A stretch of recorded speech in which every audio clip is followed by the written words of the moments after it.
श्री गणेशाय नमः। ओम श्री परमात्मने नमः। संक्षिप्त गरुड़ पुराण अध्याय 109 नीति सार निरूपण। सूत जी ने कहा, आपत्ति काल के लिए धन का संरक्षण करना चाहिए। स्त्रियों की रक्षा के लिए धन का उपयोग करना चाहिए एवं अपनी रक्षा में स्त्री एवं धन दोनों का उपयोग करना चाहिए। कुल की रक्षा के लिए एक व्यक्ति का, ग्राम की रक्षा के लिए कुल का, जनपद के हित के लिए ग्राम का और अपने वास्तविक कल्याण के लिए पृथ्वी का भी परित्याग कर देना चाहिए। नरक में निवास करना अच्छा है, किंतु दुष्चरित्र व्यक्ति के घर में निवास करना उचित नहीं है। नरकवास के कारण पाप विनष्ट हो जाता है, किंतु दुष्चरित्र व्यक्ति के घर में निवास करने से पाप की निवृत्ति नहीं होती। बुद्धिमान पुरुष एक पांव को स्थिर करके ही दूसरे पांव को आगे बढ़ाता है। इसीलिए अगले स्थान की परीक्षा के बिना पूर्व स्थान का परित्याग नहीं करना चाहिए। दुष्ट जनों से व्याप्त देश, उपद्रवग्रस्त निवास भूमि, कृपण राजा तथा मायावी मित्र का परित्याग कर देना चाहिए। कंजूस के हाथ में पहुँचे हुए धन, अत्यंत दुष्ट और आग्रही व्यक्ति के पास संचित ज्ञान, गुण एवं पराक्रम से रहित रूप तथा आपत्ति काल में प्रांग मुख मित्र से मनुष्य को क्या लाभ हो सकता है। जो पदासीन अधिकार युक्त व्यक्ति है, उसके कभी ना देखे गए बहुत से व्यक्ति भी सहायक हो जाते हैं और सभी व्यक्ति मित्र हो जाते हैं, परंतु जब वही व्यक्ति पदच्युत और अर्थहीन हो जाता है तो उसके असमय में स्वजन भी शत्रु हो जाते हैं। आपातकाल में मित्र, युद्ध में वीर, एकांत स्थान में शुचिता, विभव के क्षीण हो जाने पर पत्नी तथा दुर्भिक्ष के समय अतिथि प्रियता की पहचान होती है। पक्षी गण फल रहित वृक्षों का परित्याग कर देते हैं। सारस पक्षी सूखे हुए सरोवर को छोड़कर अन्यत्र चले जाते हैं। वेश्याएं धन से रहित होने पर पुरुष को छोड़ देती हैं। मंत्री भ्रष्ट राजा का त्याग कर देते हैं। भौरे बासी पुष्प को त्याग कर नव विकसित कुसुम पर चले जाते हैं और मृग जले हुए वन का परित्याग कर अन्यत्र आश्रय लेते हैं। इस प्रकार यह स्पष्ट है कि स्वार्थवश ही सभी प्राणी एक दूसरे से प्रेम करते हैं। वास्तव में कौन किसका प्रिय है। अर्थ प्रदान के द्वारा लोभी मनुष्य को, करबद्ध प्रणाम निवेदन से उदार चेता व्यक्ति को, प्रशंसा करने से मूर्ख व्यक्ति को और तात्विक चर्चा से विद्वान पुरुष को संतुष्ट किया जा सकता है। सद्भाव रखने से देवगण, सज्जन वृंद एवं द्विजाति संतुष्ट होते हैं। इनके अतिरिक्त साधारण लोग, खान पान तथा पंडित जन मान सम्मान से संतुष्ट हो जाते हैं। प्रणिपात निवेदन से उत्तम प्रकृति वाले सज्जन पुरुष को भेद नीति से धूर्त तथा अपनी अपेक्षा कम पराक्रम वाले व्यक्ति को थोड़ा बहुत देकर और अपने समान पराक्रम वाले को अपनी अपेक्षा के अनुकूल धन देकर वश में किया जा सकता है। जिसका जैसा स्वभाव हो उसके अनुरूप वैसा ही प्रिय वचन बोलते हुए उसके हृदय में प्रवेश कर चतुर व्यक्ति को यथाशीघ्र उसे अपना बना लेना चाहिए। नदी, नख तथा श्रृंग धारण करने वाले पशु, हाथ में शस्त्र धारण किए हुए पुरुष, स्त्री और राज परिवार विश्वास करने योग्य नहीं होते। जो मनुष्य बुद्धिमान है उसको अपनी धन क्षति, मनस्ताप, घर में हुए दुष्चरित्र, वंचना तथा अपमान की घटना को दूसरे के समक्ष प्रकाशित नहीं करना चाहिए। नीच और दुर्जन व्यक्ति का सानिध्य, अत्यंत विरह तथा सम्मान, दूसरे के प्रति स्नेह एवं दूसरे के घर में निवास, ये सभी नारी के उत्तम शील को नष्ट करने वाले हैं।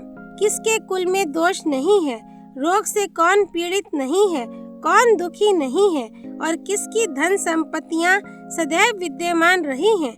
इस पृथ्वी पर धन प्राप्त कर कौन अहंकार से भरा नहीं है, किस पर विपत्तियां आई नहीं है, स्त्रियों के द्वारा किसका मन शुद्ध नहीं किया गया है और राजाओं का कौन प्रिय रहा है, कौन काल कवलित, नहीं हुआ है? किस याचक का स्वाभिमान नष्ट नहीं हुआ है? कौन दुर्जन के जाल में फंसकर कुशल पूर्वक जीवन यापन कर सकता है? अर्थात कोई नहीं कर सकता।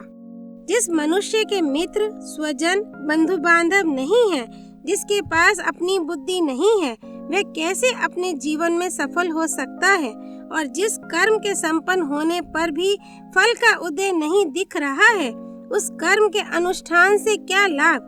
ऐसी ही जो संपत्ति परिणाम में बहुत बड़ा दुख देने वाली है, उसका संग्रह कौन बुद्धिमान व्यक्ति करेगा?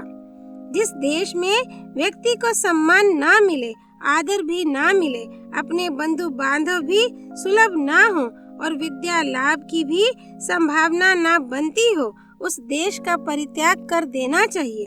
जिस धन के लिए राजा और चोर से भय नहीं है, जो धन मरने पर भी मनुष्य का साथ नहीं छोड़ता, उस धन का उपार्जन करना चाहिए।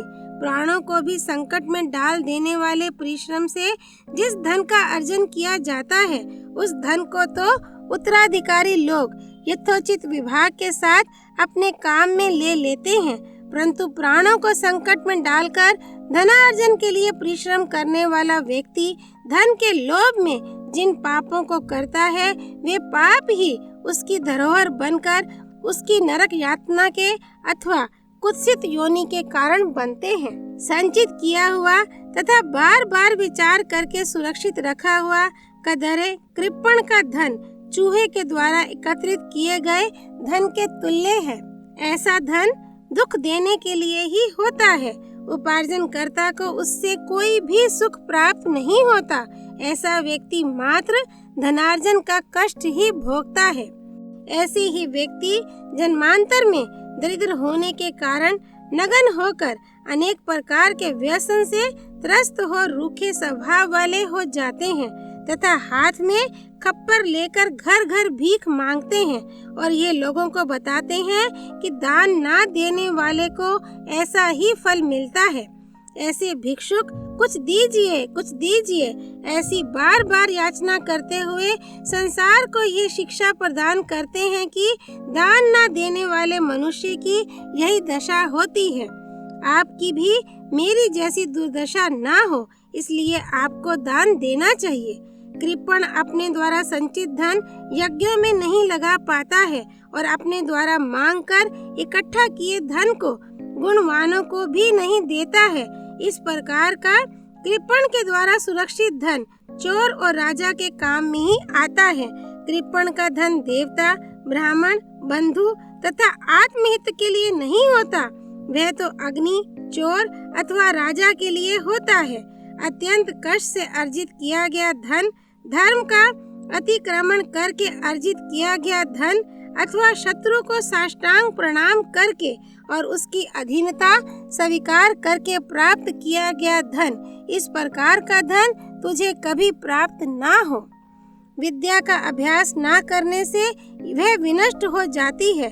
शक्ति रहते हुए फटे पुराने मैले कुचैले वस्त्रों को धारण करने वाली स्त्रियां सौभाग्य की रक्षा नहीं कर पाती। सुपाचे भोजन से रोग नष्ट हो जाता है और चातुर्य पूर्ण नीति से शत्रु का विनाश हो जाता है। चोर का वध ही उसका दंड है।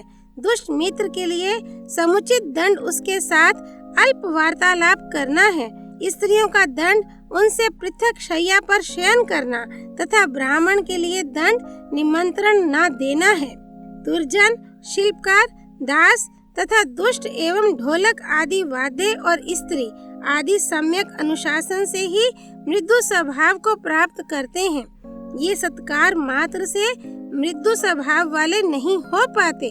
कार्य में संलग्न करने से भृत्य, दुख होने पर बंधु बांधव, विपत्ति काल में मित्र तथा ऐश्वर्य के नष्ट होने पर स्त्री के स्वभाव की परीक्षा करनी चाहिए। पुरुषों की अपेक्षा स्त्रियों का आहार दुगना, बुद्धि चौगुनी, कार्य की क्षमता 6 गुनी और काम वासना 8 गुनी अधिक मानी गई है। स्वप्न से निद्रा को नहीं जीता जा सकता। काम वासना से स्त्री पर विजय नहीं प्राप्त की जा सकती। ईंधन से स्वप्न से निद्रा को नहीं जीता जा सकता। काम वासना से स्त्री पर विजय नहीं प्राप्त की जा सकती। ईंधन से अग्नि को तृप्त नहीं किया जा सकता तथा मध्य से प्यास नहीं बुझाई जा सकती। मांस युक्त स्निग्ध भोजन, नाना प्रकार की मदिराओं का पान, सुगंधित द्रव पदार्थों का विलेपन, सुंदर वस्त्र और सुवासित माल्याभरण ये स्त्रियों की काम वासना की अभिवृद्धि करते हैं। जैसे लकड़ियों के अधिक से अधिक ढेर को प्राप्त करके भी अग्नि संतुष्ट नहीं होती, नदी समूह के मिलने पर भी समुद्र तृष्णा रहित होकर संतृप्त नहीं होता। यमराज सभी प्राणियों का संहार करके भी आत्म संतुष्टि प्राप्त करने में असमर्थ हैं। ऐसे ही नारी असंख्य पुरुषों के साथ संपर्क करके भी संतृप्त नहीं होती। शिष्ट व्यक्ति सुशील, अभीष्ट सिद्धि, प्रिय वचन, सुख, पुत्र, जीवन और देव गुरु से प्राप्त आशीर्वचन से मनुष्य की इच्छाएं परिपूर्ण नहीं होती। इनके लिए अभिलाषा बढ़ती ही रहती है। धन के संग्रह से राजा, नदियों की जल राशि से समुद्र, संभाषण से विद्वान एवं राज दर्शन से प्रजा के नेत्र संतुष्ट नहीं हो पाते। अपने विहित कर्म तथा धर्माचरण का पालन करते हुए जीविकोपार्जन में तत्पर, सदैव शास्त्र चिंतन में रत तथा अपनी स्त्री में अनुरक्त, जितेंद्रिय और अतिथि सेवा में निरत श्रेष्ठ पुरुषों को तो घर में भी मोक्ष प्राप्त हो जाता है। जिस सत्कर्म निरत पुरुष के पास मनोनुकूल सुंदर वस्त्राभूषण से अलंकृत स्त्री है, यदि वह व्यक्ति उसके साथ अपने भवन की अटारी पर सुख पूर्वक निवास करता है तो उसके लिए यहीं पर स्वर्ग का सुख है। जो स्त्रियां स्वभाव से ही धर्म विरुद्ध आचरण करने वाली एवं पति के प्रतिकूल व्यवहार रखने वाली हैं, वे स्त्रियां न धन आदि के दान, न सम्मान, न सरल व्यवहार, न सेवा भाव, न शस्त्र भय और न शास्त्रोपदेश से ही अनुकूल की जा सकती हैं। वे तो सदा प्रतिकूल ही रहती हैं। विद्यार्जन, अर्थ संग्रह, पर्वतारोहण, अभीष्ट सिद्धि तथा धर्माचरण इन पांचों को धीरे धीरे प्राप्त करना चाहिए। देव पूजन आदि कर्म, ब्राह्मण को दान, गुणवती विद्या का संग्रहण तथा सन्मित्र ये सदा सहायक होते हैं। जिन्होंने बाल्यकाल से विद्या अर्जन नहीं किया है, जिनके द्वारा युवावस्था में धन और स्त्री की प्राप्ति नहीं की जा सकी है, वे इस संसार में शोक के पात्र हैं और मनुष्य रूप धारण करके पशुवत विचरण करते हुए दुख से परिपूर्ण जीवन व्यतीत करते हैं। विद्या के उपासक को अध्ययन काल में भोजन की चिंता नहीं करनी चाहिए। विद्यार्थी को विद्यार्जन के लिए गरुड़ के समान सुदूर देश को यथाशीघ्र पार कर लेना चाहिए। जो बाल्यावस्था में विद्याध्ययन नहीं करते हैं और फिर युवावस्था में कामातुर होकर यौवन तथा धन को नष्ट कर देते हैं, वे वृद्धावस्था में चिंता से जलते हुए शिशिर काल में कोहरे से झुलसने वाले कमल के समान संतप्त जीवन व्यतीत करते हैं। शुष्क तर्क स्वयं में अप्रतिष्ठित है, अतः किसी सिद्धांत की स्थापना केवल तर्क के द्वारा नहीं हो सकती। श्रुतियां भी अनेक प्रकार की हैं। ऐसा कोई भी ऋषि नहीं है जो भिन्न भिन्न प्रसंगों में विभिन्न सिद्धांतों का निर्देश ना करे। इसीलिए धर्म का तत्व न तर्कों में निहित है, न श्रुतियों में निहित है, अपितु आप्तों की प्रज्ञा में निहित है। फलतः शिष्ट लोग जिस मार्ग का अनुसरण करते हैं, उसी मार्ग को अपना धर्म समझना चाहिए। आकार, संकेत, गति, चेष्टा, वाणी, नेत्र और मुख की भाव भंगिमा से प्राणी के अंतःकरण में छिपा हुआ भाव प्रकट होता रहता है। विद्वान वह है जो दूसरे के द्वारा अकथित विषय को भी जान लेता है। बुद्धि वह है जो दूसरों के संकेत मात्र से भी वास्तविकता को समझ ले। कथित शब्द का अर्थ तो पशु भी जान लेते हैं। मनुष्य के दिखाए गए मार्ग का अनुसरण तो हाथी और घोड़े भी करते हैं। अध्याय 109 संपूर्ण। त्वमेव माता च पिता त्वमेव, त्वमेव बन्धुश्च सखा त्वमेव, त्वमेव विद्या द्रविणं त्वमेव, त्वमेव सर्वं मम देव देव। श्री विष्णु नारायण भगवान की जय। भगवान रुद्र की जय। गरुड़ पुराण की जय। श्री हरि अर्पणमस्तु।